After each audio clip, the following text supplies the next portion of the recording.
One of the states that used to have over 40,000 policemen, today they have roughly just 25 to 30% of that. We have less number, So if that is the kind of capacity you are talking about, well, that's what the agency, Mr. President, had given them the go-ahead to make sure they engage more people, they engage more personnel, to go ahead. If it is the capacity about the equipment, some of this equipment, you don't just go and order them over the shelf. You have to place orders before they come in. And those orders have been placed, and some of these equipment are coming.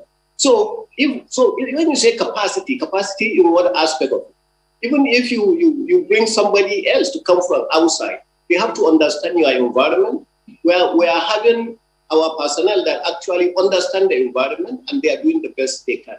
Governor, apologies to cut in. Capacity might be, the questioning of the capacity of the government is perhaps coming on the basis of the promises made at the campaigns and when the government was seeking power and what they said they will do and what we are seeing right now.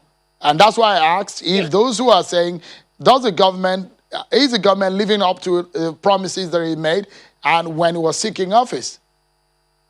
Yes, when the government was coming in, the only major problem we had about insecurity in the country was Boko Haram. Boko Haram has technically been defeated. That's what I told you. If you look at what is happening today, in Borno State, in Borno State, most of those local government areas that have been taken over by Boko Haram, they have now been taken over back by the government. When the government was coming in, the only major insecurity there was about that. There was no question of the IPOP. There was no question of the NSAS. There was no question of kidnappings on the highways on a daily basis. There was no, so all those things were not there. These are new things that are coming.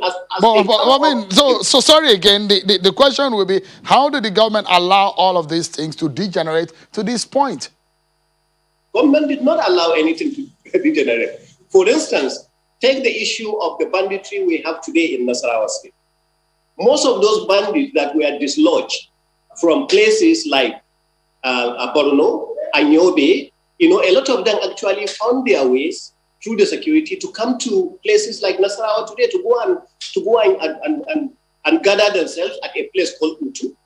The government, again, all the security agencies had a joint operation of the Air Force, the police, DSS, the Navy, and the rest of that, and they attacked them. They killed many of them ran away, and we took hostage of so many of their members of their families. So the problems are coming one after another. Government will not necessarily on its own just say insecurity coming.